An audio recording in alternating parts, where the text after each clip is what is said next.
Welcome back to the Killer Podcast. I'm your host, Owen, and today we're back at it with another top 10 ranking when it comes to NFL drafts by positions. This is going to be going based off of the rankings I have over on the Dynasty Index, which you can get access to for $1 a month. See all my rankings, descriptions, and things like that, as well as some other information and rankings from my buddy Caleb, who runs the site. And he also does stuff for Dynasty fantasy leagues, as well as other analytics and things like that. So if you're interested in checking that stuff out or just seeing the rest of my write-ups and every single player, maybe if I don't mention them at all in this list, or you want to see my other positional stuff that I may not get around to making a podcast about for the draft, you can head on over there for $1. But yeah, if you guys haven't seen any of these ones yet, any of these podcasts, I'll go run down what I'm going to be doing real quick, and then we'll get right into the list. First off, I'm going to talk about some of the guys, I'm going to list some of the guys I have yet to watch yet. Now, I have about 15 or so linebackers done. I've been doing a lot more in-depth watching this year, so I have gotten like half of the amount of players out there than last year, but this year everyone's up to date. I haven't like accidentally missed out on watching guys 2022 tape and going based off all this tape from last year. I'm having everybody up to date. I have a bunch of notes I take down and stuff, and it makes it easier to make those breakdown videos, which I'm planning on making some more of, even post-draft, because I'll just do it for specific fan bases and such. But so I have not as many linebackers done, but I waited to make this podcast till I had a certain amount done, and I felt comfortable enough to make this top 10. However, there were these 4 guys that I saw on all these people's lists that made their top 10 or were close to their top 10 that I thought, okay, maybe I'll just give them a mention. I haven't gotten to them yet, and I'm pretty confident in my top 10 right now. So these guys may or may not crack it, but I don't want to waste time and prolong putting this out to do these last 4 guys. So the 4 guys I'm talking about that I have not yet watched, maybe I'll do a referendum or like a fixed-it video where I have watched these guys and see where they land when it comes to around the draft or after the draft, something like that. But Yazir Abdullah from Louisville, kind of more of an edge rusher kind of guy. So Servotia, I don't know actually how to say his name. Dennis from Pitt, Jeremy Banks from Tennessee, and Mohamed Diabate from Utah. So those are the 4 guys I've yet to get to. Everyone else you're going to hear me talk about today are going to be guys I have watched personally, at least three different games on them, some of them much more.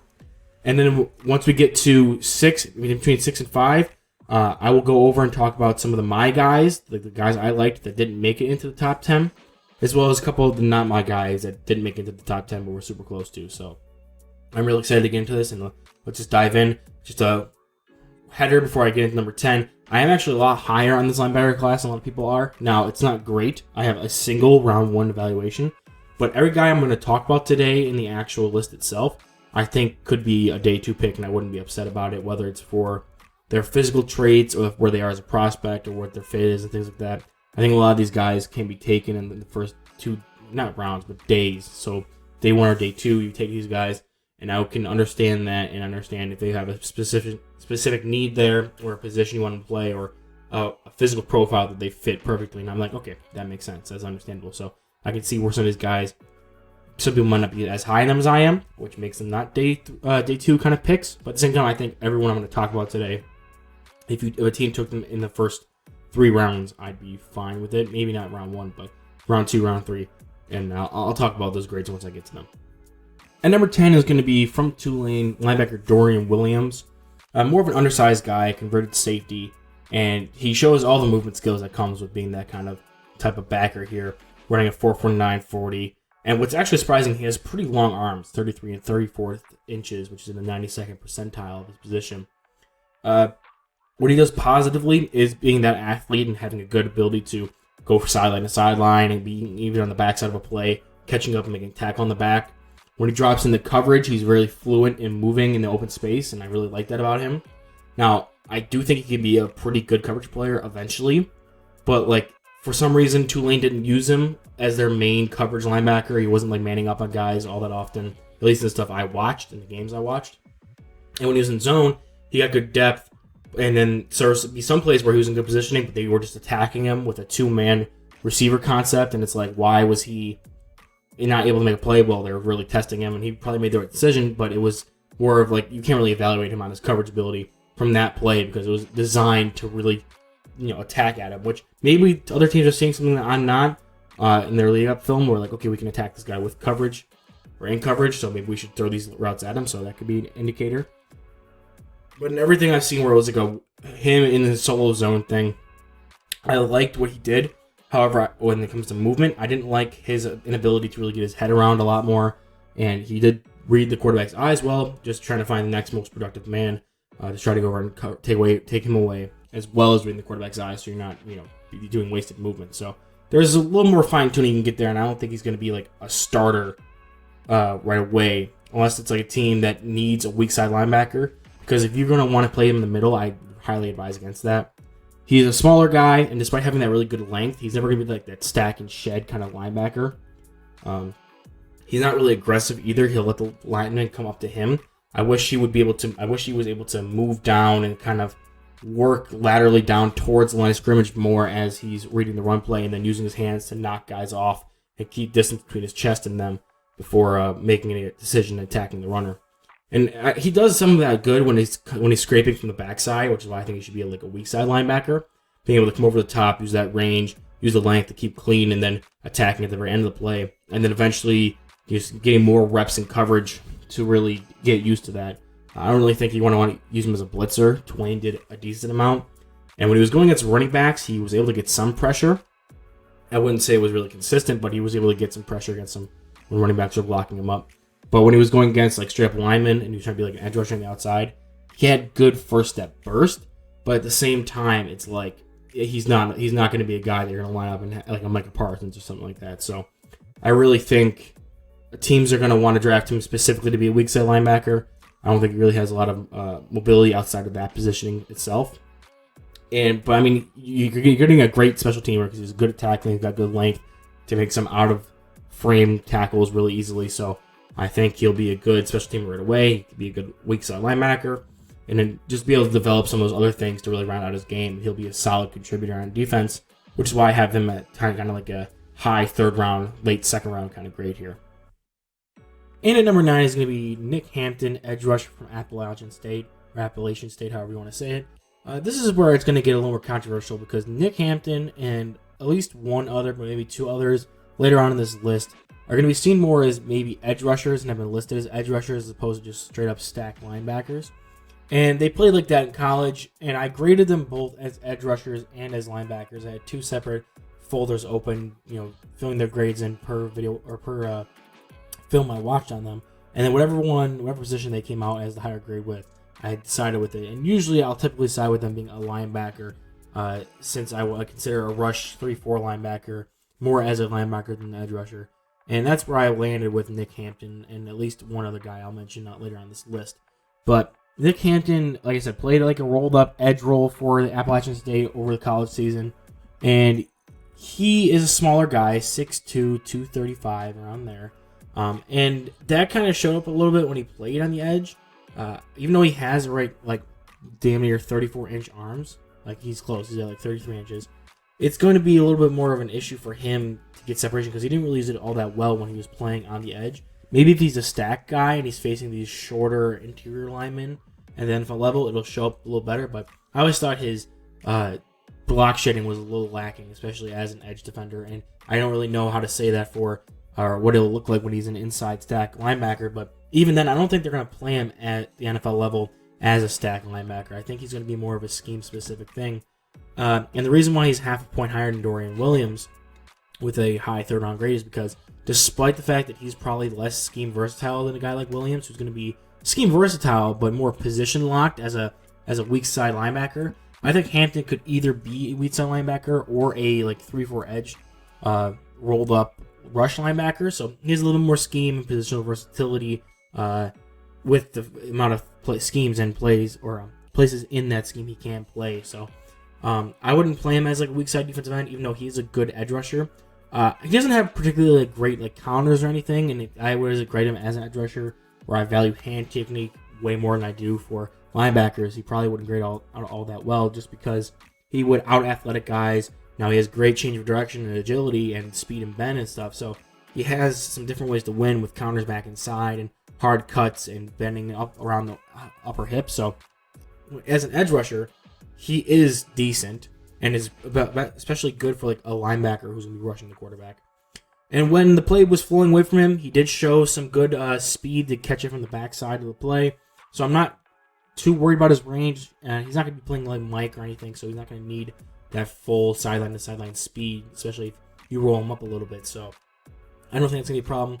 Despite his good length, I think his block shedding suffered since he didn't really use that length the full. Like, it didn't really feel like he had a good length. The only reason why I know he's good length is because of his measurables, and that's never really an issue.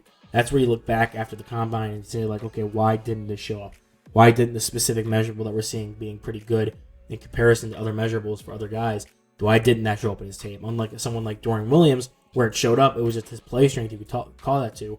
Nick Hampton never really used his hands and length well enough to be able to say he had good length on film.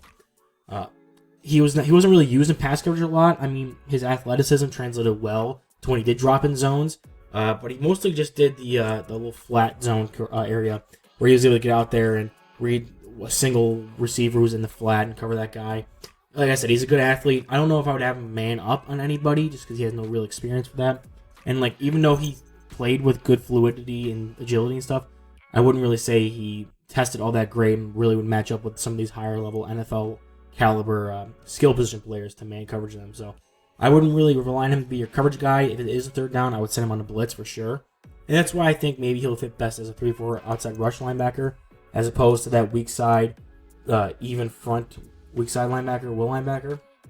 But at the same time, I think he does offer that versatility if you really want to go that route. Just don't expect him to be that coverage weak side linebacker like some other guys in these traditional 4-3 nickel defenses do. But overall, I think Nick Hampton, his run defense is good. Like, he has some good reading. He reads the good cutback lanes from the backside and crashes in on read options and does some good job with it mentally. But I don't think he's going to be a great run defender, especially from the stack. You're definitely going to use him more as a situational pass rusher and then just extra size inside the box if need be. Come early downs, things like that. I wouldn't play him on the play side of run plays just because I don't think he has that strength to hold up. Which is why I traded him more as a linebacker as opposed to a true edge player. And yeah, that's just my piece in Nick Hampton, my 9th linebacker prospect here. A fun watch, but I think he's going to be limited in what you're going to ask him to do. However, could maybe move into other positional areas if you think you can coach him up as just as something he hasn't done or hasn't put on film from his college days. And at number 8, this is going to be a controversial placement here because he's been a fluctuating player. He was considered one of the top linebackers heading into the season. Then he dropped off, and now he's back on a rise again. And I've seen a lot of people talk about him in their top 10 lists, and I just recently watched that franchise guy do his top 10 list of linebackers. And he talked about this guy, and I totally agree with him, except I have him his number 8, whereas he had Jack Campbell from Iowa here as his number 1 linebacker. And me and him agree on a lot of things, and I'll just go through what I do like about Jack Campbell, because I really do like him. And I thought I was higher on him before all this stuff I've been watching and reading came out, but I think he has a fantastic length, and that shows up in both run defending and pass coverage, where even though he doesn't do a lot of pass coverage drops, he is able to use his length to take away passing lanes. That helps him in tackling as well. He has a handful of missed tackles here or there, but I really think it's just out of positioning and things like that, where he wasn't really getting a lot of help from the play around him, so I don't want to knock him too hard on that. He's a really smart dude. He's calling off plays. He understands what he's doing. He's a great run defender. Obviously, bigger guy. He is good at stacking and shedding, which adds to run defending, and he's really tough. He'll go in there and he'll get dirty with all the linemen, and I'm not afraid to say that, that's impressive. That being said, he does all that stuff excellent. He's the best in the class at being a straight-up middle linebacker, a stack, shed, run defense, get in there. That being said, he's a terrible athlete. He ran a 4.65 at the combine at 250, which is awesome. That's the best he could have possibly hoped to ever run. Most guys hope to get sub 4.6. He was hoping to just hit 4.6. I think he's really like a 4.7, 4.75, and to consistently play to play on film. And even though he was capable of using his length and he had a good interception against C.J. Stroud against Ohio State, they didn't use him in coverage a lot. And if you're going to stick him in coverage at the NFL level, you're going to have to just utilize that length. Stand 5-6 yards off the line of scrimmage and just read the quarterback's eyes and follow them, and then just stick your arms out to take away throwing lanes. Like, you can't trust him to be like a guy to go hip to hip with a running back or tight end man coverage, or be really fluid in zone drops and move from guy to guy as they come in and out of the zone. That's just not his game. So you won't want to use him in pass coverage. However, you also can't use him in blitzing because he can't rush the passer. Like, unless he's going against a running back and just absolutely mowing him over with his size. He doesn't have any pass rush moves. He can't win with any first step explosiveness or anything. He just can't win with speed. Like, I don't see a place where he wins when it comes to blitzing. So you have no value on third down other than just being like an obstacle, a scarecrow out in the middle of the defense, which has some value. The Bills use Tremaine Edmonds in a very similar way. And that's another reason why I think like a team like the Bills could take him at the back half of the first, even though I have him graded as a late second, is because he fits their profile. He's tall, he's lanky, he's big, he helps to run defense, and they're going to use him the same way they use Tremaine Edmonds, even though he's not nearly as athletic. It's just stand out there. You don't have to be a great cover guy. We're not going to teach you to be a great cover guy. You just need to use your length to take away passing lanes, to let the other coverage dudes do their work. So if that's what you want him as, perfect, fine.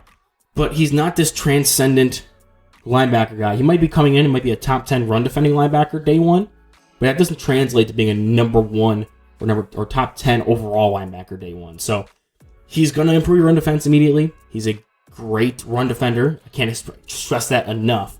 However, just as an all-around player, I don't think he has that number 1 linebacker kind of vibe. So if you're in the need of a middle linebacker to improve your run defense and can just be an obstacle in the way of some quarterbacks on passing downs and not expect much more on third and long, or maybe you go into a lot more sub packages where you can get him off the field and you have 2 good coverage linebackers, then you can take Jack Campbell higher than I have him graded. But that's not going to improve his grade for me just because he fits into some specific schemes better. I just got to go off what I see, and he's a really poor athlete in a really good frame with some good understanding of how to use that frame within the tackles. So that is my piece of Jack Campbell. Don't get it twisted. I do still really like him. I thought I was higher than him than most people, but some people have him as linebacker 1, and I just can't get there. So unfortunately, this had to be more of like a hit piece slot than someone being praised, which I think Jack Campbell should be praised, and it's most likely going to be a Buffalo Bill. So I got to hurry up and get my Jack Campbell jersey while I still can. And number 7 is going to be DeMarvion Overshown, linebacker out of Texas. He is one of the guys that I had a trouble, deciding my mind on. When I first watched him for last year's draft, before he came back for his senior season. I was kind of torn on him. I had him more as a 4th-round prospect. While I did like his size and athletic profile combined together, he wasn't the most lengthy guy, and he didn't really like to... I didn't think he could bang in between the tackles, despite being the size he is. And that still holds true for the most part when doing his evaluation from this year. So I don't think he's like a true Mike right now, because he's only like 225 pounds. He's kind of lean despite being 6'3". What I do like about him is that he's very athletic, and having that size and athletic profile, he's going to be able to match up in man coverage against these tight ends out of the slot, some of these more moved tight ends, or even ones off the line. And if you really want to try to make sure you can move more inside, you can add more weight or have him go with your strength and conditioning coach and add more muscle onto his frame, since he does seem a bit more lean, doesn't seem really filled out right now. Sacrificing a little bit of that athleticism, but he has room to give up there. And if you add more muscle on, he might be able to come in and be an even better block shedder. He already has some decent run defense instincts, where he's able to shoot in and make some plays and understand. I don't think he bites on a lot of fakes and things like that. I think he's relatively sound when it comes to understanding how the run play is developing and attacking it. It's just he lacks the physicality to get in there and really disrupt it. So maybe starting him out as like an outside linebacker who scrapes through and has some block-eating defensive lineman out in front of him to make sure that he can work clean. That'll be good for him, at least initially, until he can pack on some weight. Maybe he has to spend a year as like a backup or a special teams player, but I think that athletic upside, it's one of the best in this class, so you definitely want to take a gamble on that. Where I think he could improve is going to be his tackling.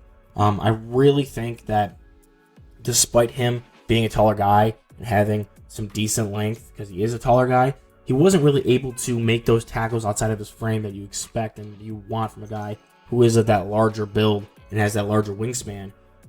Even though, again, he didn't measure in with like these 34-inch arms, he was only 32 inches. It's still enough to be able to think you should be able to get some nice out of frame tackles, as well as just him over pursuing and not really breaking down when it comes to the tackle point. His tackle form was really bad, and I think that's going to be something that needs to be fixed right away when it comes to coaching at the next level. But with the athletic profile he has and the ability that he should be able to match up with more of these modern tight ends, I think he has some good upside. And if you can clean up that tackling, maybe even add a little weight on him so he can bang inside, he could be a potential middle linebacker prospect, which are few and far between in this class, and especially one that's going to fit more of that modern mold when it comes to having that size speed profile. And even if he drops down like a 4.6 or 4.65 speed after putting on the weight, I think that's still plenty to be able to check up with some of these tight ends that your smaller slot corners and your nickel defense aren't going to be able to really match up with physically. So that's why I'm a bigger fan of Marvion Overshown than some other people. And I think unlike Jack Campbell, who has that size profile and uses that more to be a better run defender than Overshown, and a more traditional Mike than Overshown, I think Overshown has that upside to be able to, A, maybe do some of that later down on his career, be that run defender, because he has that frame to add more weight on, and B, be more of a threat and coverage and matchup kind of player on your defense than Campbell could ever wish to be, just because of the athletic differences to stuff that can't be coached up. And number 6 is going to be a confusing evaluation for me. This is a guy that up until just this morning I was covering the rest of my linebackers I wanted to talk about today. I got my 14 set, and I was like, okay, we're going to move into this. And this guy was the last one I did because I just haven't watched some of his stuff since the beginning of this past season. I watched some of his stuff last season in preparation for him to come out last year. He didn't. And I had him originally at like a 3rd round pick, maybe like a mid to late 3rd round pick. And then after watching the beginning of his year this year, I got him up to like a late 1st, and he was my linebacker 1 for a while. Then in preparation for this video, I watched his later games from the season, and I'm back down to like a mid 2nd round pick grade here, maybe even more towards the back half of 2nd round, just because of some of the stuff that I maybe overvalued and overcorrected for when I watched him early in the season. That's going to be Henry 202, I think that's how you say it. The linebacker from Alabama, formerly of Tennessee. A smaller guy, definitely going to be a weak side linebacker prospect just because he's 6'1", 228, and there's going to be some other guys that I feel like could be Mike's despite being 6'1" or shorter and around that 225 weight mark. However, the way that they play is different than how Henry 202, I don't know how to say his last name. Henry is what I'm going to call him. How he plays. I think when it comes to playing in the box and run defending and stuff like that, he has some decent instincts. Like, he's able to read and understand. He's a smart player, but it's just a little lack of aggressiveness and not wanting to get out of position kind of thing, especially when he was in the middle of the defense. And just that lack of being able to take on blockers, shed, and make the play in the run game. He wasn't really physically capable of doing so. And that was one of the biggest issues I had with him last year. And in the beginning of the season, he kind of added more weight on and corrected that a little bit. So I was like, oh, now he's much better. Now he's a round 1 guy. And looking back at it, like, I probably thought he did a little better than I thought he was. And adding that weight on, I think, took away a little bit of his range. So I'm not the biggest fan, and I wasn't the biggest fan of his range to begin with. And it kind of showed up in his combine 40-yard dash. So I still think he's able to carry players in man coverage, like I saw him carry against Kansas State. Their tight end up the seam and really stay with him down the field. And he seems a bit more understanding of zone coverages, so I think he's still a good coverage player. Maybe not the best when it comes to physically matching up with some of these guys. Like, I don't think you're going to put him on a wide receiver or anything and have him try to lock those guys down in the slot. But as a guy who matches up against some smaller tight ends and running backs, he should deal fine. Other than that, I think he's sound when it comes to tackling. He's going to be one of those guys that, as a weak side linebacker who is able to be kept clean, whether it's from the backside play or having guys eat blocks up in front of him, he should be able to go down there and make impact in the run game as well as contribute to your passing game out the jump.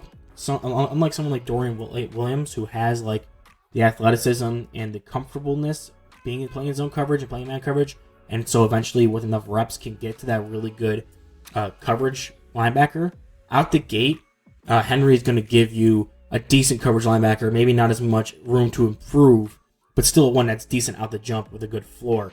So I think with him, you're getting probably a replaceable level starter at weak side linebacker, with maybe some room to grow and get more comfortable with the NFL speed and eventually becoming something. But I don't think he has that high of a ceiling. I just think that his floor is good. He just has some physical limitations, and what you're going to get from him right now is probably what you're going to get from him through his whole career, which is about an average NFL probably a high-end NFL backup with an average spot starter. Where I think he could grow the most probably is his blitzing technique. He kind of just runs at the running back and tries not to get cut, and that's how he applies pressure. Whereas like the QB spy, and that's how he gets his sack numbers, just by finally waiting for him to break contain and then attacking them from the outside, or from the inside out. So maybe if you can improve that with him and make him more of a dangerous blitzer and give him that other option to do stuff on third down and make him more of a movable chess piece on third and long situations, that'll help for him to have a longer career. But for right now, I think you just got a good plug-and-play weak side linebacker starter, at least for day one, and then maybe down the road want to find a replacement. It just sucks just that I was kind of higher on him, and then I realized, yeah, he's probably a little less than I originally thought he was. So I'm glad I caught it late, but I just feel bad because he was one of the ones I liked more towards the beginning of this season. And now between players 6 and 5, I did talk about it earlier. I'm going to go through and talk about the my guys and not my guys who didn't make my list, which is 2 of each, which still happens to be all 14 players. I did my top 10, and I have 4 other ones. The top 10 I made, it was basically those ones that I felt like would probably be my top 10 from consensus, and the ones I talked about earlier that I haven't watched yet is why I haven't really gotten to them, and maybe they'll get my top 10, maybe not, but these are the ones I felt comfortable being in my top 10. Whereas these other 4 guys that I have watched but not in the list, 2 of them are guys I like but just barely missed out, and 2 other ones I'm down on compared to the public consensus. So we're going to talk about them real quick, and just as a little buffer to give you some more guys to talk about here. For my guys, I'm going to start with Cam Jones, linebacker at Indiana. Somebody I've been infatuated with, really liked him ever since I watched him just tear it up against. I was watching Desmond Ridder film, so it was Indiana versus Cincinnati, and it was I just saw him tearing it up against Desmond Ridder and the Bearcats that year they went to the playoffs, and I thought like, wow, who is this guy? And I went and watched his film. When I first watched that Cincinnati game, I had him at like a high 2, and at every game I've watched since then, he's just gotten a lower and lower grade. Coming into this season, he was at like a mid-round 3, and then he got banged up throughout the season, so I wouldn't really get to watch any of the stuff that he put on the film. Finally got to watch some of his 2022 stuff, and now he's down towards like around 4 grade. I think he's going to be a better college player than he is pro, to be honest with you. He's undersized, and he's going to play that weak side linebacker position. However, he's not the best athlete. He struggles to make tackles in the open field and doesn't have the greatest range. As a pass coverage player, I think he's smart in zone coverage, but like I said, physically limited. Probably wouldn't want him man coveraging a lot of these higher end tight ends and running backs in the NFL. The only reason why I really like him still is because of his aggressiveness in the run defense. Like his tackling and stuff in the open space isn't great, but he plays with a tenacity and just a drive. He's a team captain.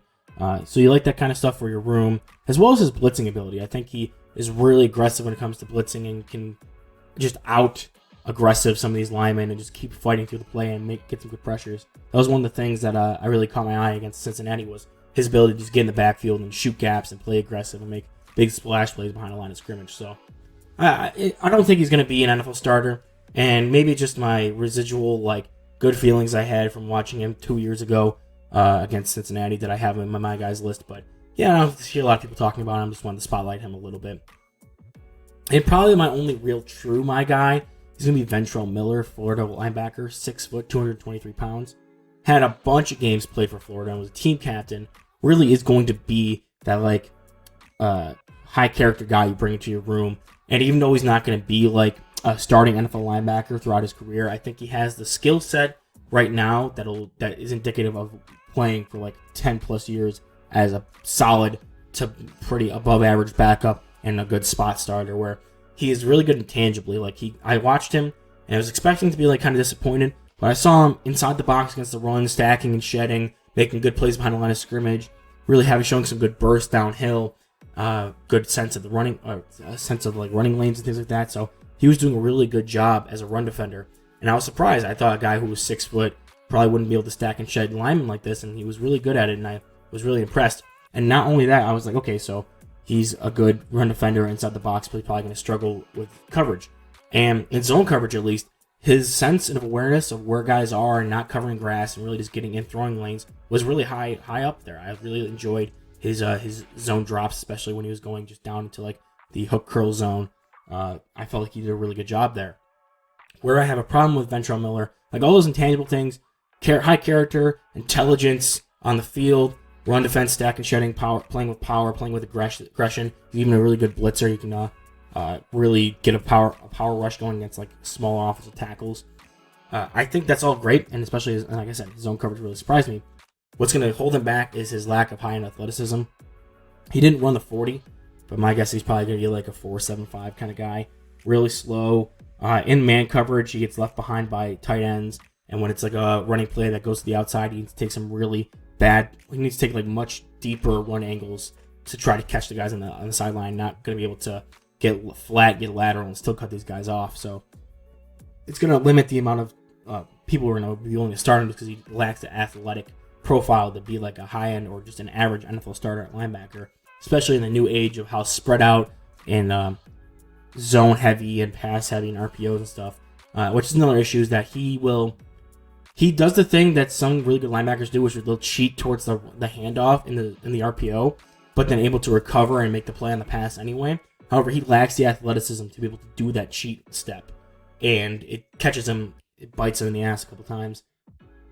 I really think that he plays like a high-end linebacker does play, except he just lacks that athletic profile, and that's unfortunate. So I really like him for his intangibles, and that's why he's my guy. I don't even actually know if I'm one of those people who are pretty high on him, because I have him as like a late round 3 pick. However, I've seen some other people have him in their top 10 and things like that. So I just really like him. That's why he's my guy, not because maybe I have him higher than the consensus. So that is my little piece on Ventrell Miller from Florida. And the two not my guys I want to touch on real quick, I'm actually going to hit them both at the same time because it's the same issue I have with both of them. It's D. Winters from TCU and Owen Popo from Auburn. Owen Popo, 6 foot, 225. D. Winters, 5'11", 227. Both of these guys have the same exact grade. It's around 7 grade on them. And my issue with them is that they play like the modern day NFL linebacker should play. Pass coverage first, really able to attack those RPOs because they have great speed. They both had around 4.4 40s, which is insane for linebackers.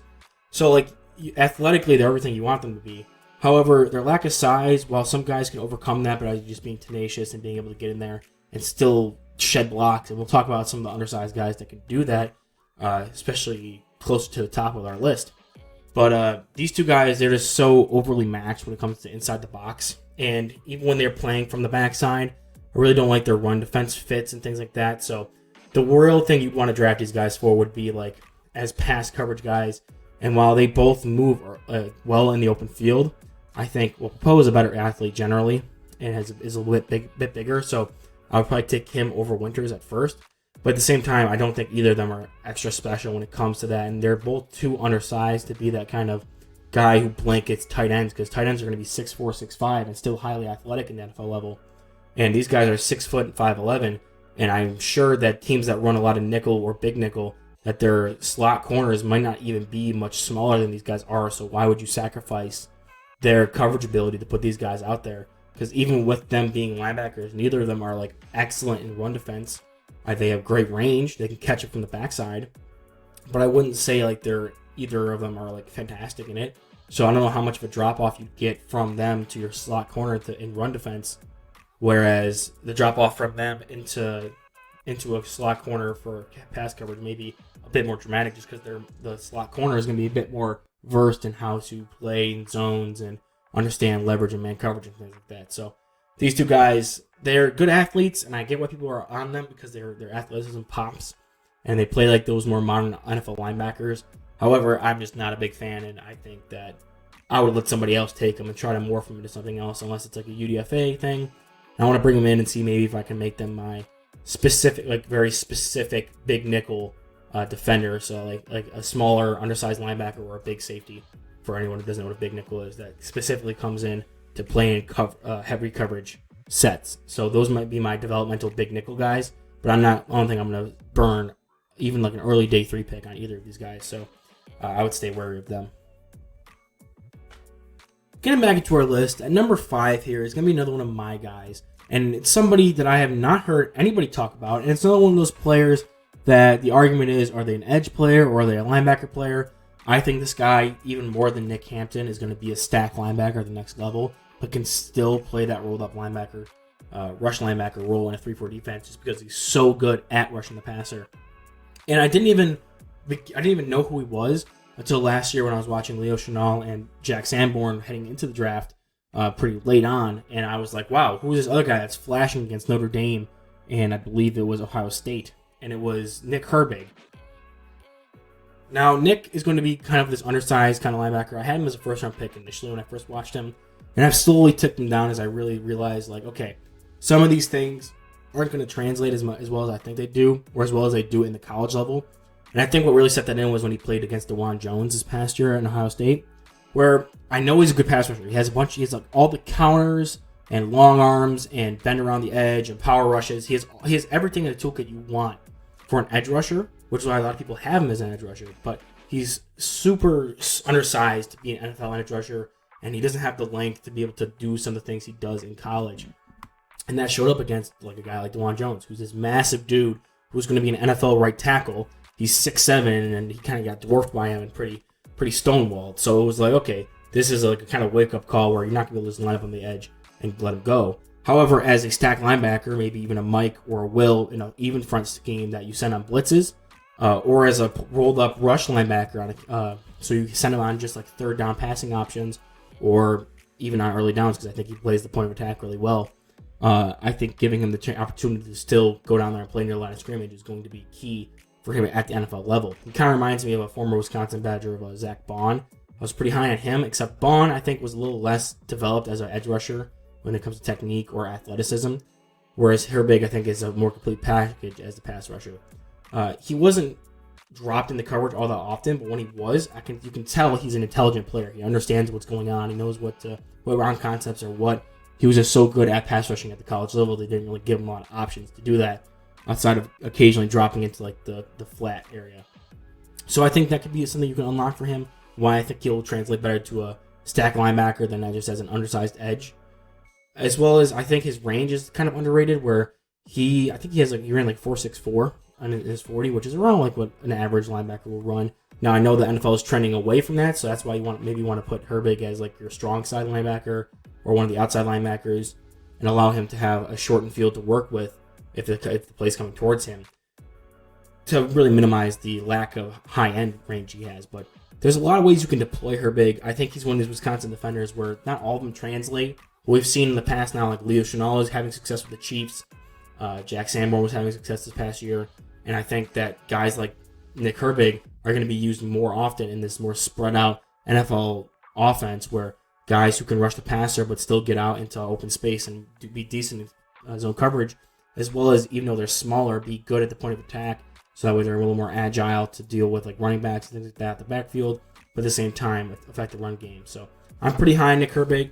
I know there's physical limitations to him, which is why he's kind of a tweener between linebacker and edge, and I really think it's going to be the right coach that's going to be able to unlock what the full potential I think he has.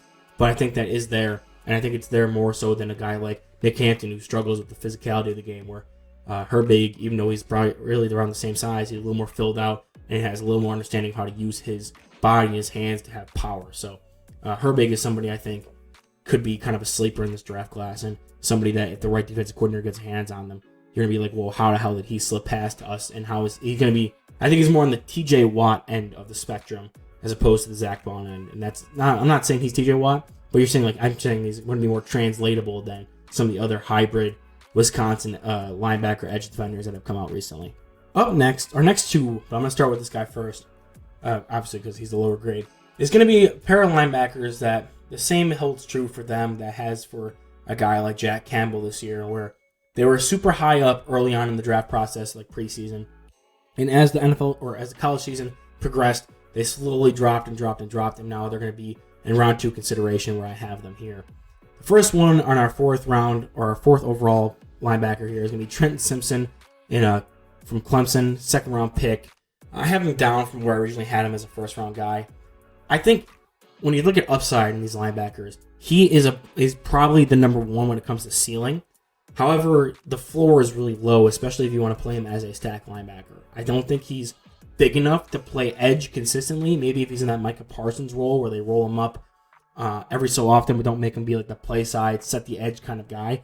I do think he has the pass rushing chops and athleticism to play down there near the line of scrimmage. However, I don't think that's going to be his main priority position. I think that he's not going to be Micah Parsons because that's an elite player, but that kind of role, like this secondary pass rusher who also is when in run defense is more on the second level. That'll be more of what Trent Simpson does. However, the one thing I think he's a great athlete, and I think a lot of his stuff, he's very well-rounded when it comes to being an athlete on pass coverage. He moves well. He is able to man up with some of these bigger tight ends as well as the running backs and man coverage. I think he'll be a good chess piece for a defense. However, when it comes to reading and reacting, like the thing that all linebackers need to do if they're going to be second-level defenders instead of up on the line of scrimmage, he just is not there mentally. Like, he is so slow to react to what he's seeing with his eyes, and I don't know how that's going to translate. What I think a defensive coordinator is going to need to do, they're going to have to get a super creative defensive coordinator to draft him, and that coordinator is going to have a guy, like maybe it's like a 3-man front, and it's like a free blitzer every play, and just you go line up at this place for this play, and you blitz there. He just you put him wherever you need him to do, and just tell him this is the gap you're blitzing. This is you're blitzing the running back's back shoulder. You're blitzing the C gap. You're going out here and then blitzing in from a wide 9. You just need to put him somewhere and have him tell him you're attacking. Your job is not to read and react. Your job is to attack. If it's a run play, you're attacking the run. And if you're attacking and it turns to a pass play, just turn to a pass rush after that. You just need to send him, release him like a grenade. Pull the pin and let him go and see what he can do. At least right away, because I don't think his read and react skills are way behind where you'd want an NFL linebacker to be. So that's why I have him kind of lower, despite him having that super high ceiling and a decently high floors, because he brings pass rush, he brings block shedding, he brings good athleticism and pass coverage, even though his zone coverage intelligence is a little lacking for my taste. It kind of goes with the rest of his intelligence on the field right now. So really a ball of clay. And if you have a super, like the Sean McVay, how Sean McVay was basically puppeting Jared Goff at quarterback when he was in the Rams for that Super Bowl run, if you could get a really creative defensive coordinator to really just be in his head and tell him where to go on this play, like, okay, this is that, so the play is probably going to be going to this, so you blitz this gap. And it'll be the running back right in front of your face, or you'll have a good chance to get after the quarterback kind of thing. So if you have a guy who can send him out, I think that'll be where you get success immediately. If he doesn't have that, it's going to be a lot longer learning curve, but he still has that potential to get to like an Isaiah Simmons or like a Hassan Reddick level linebacker. And even if he wants to transition to more like what Hassan Reddick did with his pass rushing, like Mike Parsons and things like that. So that's where I see Trent Simpson right now, why I'm not having him higher despite having that high of a ceiling right now. Sticking with the theme of guys who were seen as like top 10 players in the draft class heading into the season and had a drastic fall off, this is going to be a guy that I guess I'm higher on than most people, even though I don't consider him like my guy. It's going to be Noah Sewell, brother of Penei Sewell, and whatever the other Sewell's name is that's playing in the USFL right now. I'm sorry, I just don't remember his name. I think it's like an abbreviation or something like that. But Noah was seen as like a top 5 player in this class after his amazing 2021 season. And I think he did the same stuff he did that year, this year. However, he just didn't grow and progress like a lot of people thought he would, because he was like a redshirt freshman last year when he had that stellar breakout. So people were like, oh, well, if that was his rookie year, basically, in college, let's see what he does with another year under his belt, and it was just like no real progress. Sewell is a big, strong dude. He's thick, and it shows up a lot, despite him not having the best length. I think he only has 31-inch arms. I'm pretty sure when I checked that earlier. But he's still able to shed blocks, really bang on the inside of the tackles, and affect the run game. And I think he's going to be more of that inside-the-box, run-defending presence, kind of like a Jack Campbell. However, I think he's slightly more athletic than Jack Campbell is. And that showed up when it was asked like being coverage and stuff. I think he had a good understanding of where routes were developing. He was able to jump a couple, I think he jumped a slant against Utah. That was really impressive. I don't know if his athleticism is going to hold up to be able to match up man to man with like other tight ends and running backs in the NFL. But he has a higher awareness of zone coverage and where to be, and a little bit better movement skills than a guy like Campbell. So he brings that interior run defense and stack and shedding ability with some higher level athleticism than a guy like Campbell brings, or a guy like Ventrell Miller brings. I think Sewell was really good when it came to blitzing. They only sent him really up the middle. I feel like they should have used him a little more off the edge, and I would have liked to see a few more reps of that, just to see where he can really do when it comes to trying to challenge him against tackles and things like that. But I think as a blitzer, he can also do well. So if he starts to struggle with coverage because of his lack of athleticism in the NFL, you could always use him as like a situational pass rusher kind of thing. But right now, I think he's kind of that in the tackle box, stack shed, make the tackle, linebacker. The only issue with that is going to be his tackle form. He comes in a little high and has a lot of missed tackles because his tackle form is kind of crap. But that's something that you can coach up and really fix. And as well as, I think, if you can probably coach him up to be a little bit better in zone coverage to really take advantage of his athleticism that he really didn't really build on this past year. So he has sneaky upside just because some of the stuff that he does bad is coachable, which we'll talk about even more with our next guy. However, I do think there is still some slight physical limitations, but there's a good inside the box linebacker prospect there that if you took at the top of the second round, I'd be fine with taking, especially to improve your run defense there. So that's my little take on Noah Sewell. I think he's getting a lot more hate than he probably should. Yeah, his range isn't great, but I think for what he is, he does what you want when it comes to run defender, and it gives you a little bit extra that some other guys won't be able to just because they're not as good of an athlete as he is. And number 2 is going to be a guy who's rivaling Trent Simpson when it comes to his upside and really what he could become at the next level because of experience at the position. And it's going to be Drew Sanders from Arkansas. Real big guy. I want to double check that his measurements are true because I took them from Arkansas's website. I haven't fact checked them at all because I have him here listed as 6'5". I just want to make sure I don't say anything before I get into it. Yeah, 6'4" and 1/8. It's a little shorter than I thought, but that's really a big guy. And he was an edge rusher for Alabama before transferring to Arkansas to play stack linebacker. And that pass rushing shows up a lot in his game. I think he does a great job rushing the passer from both the inside and outside. I really think he shows off good range. It's just like everything you want from a traditional middle linebacker. The size, the ability to block shed, especially with the experience he has down at the line of scrimmage. He could even set the edge against the run defense if you want to flex him out to an outside linebacker kind of thing.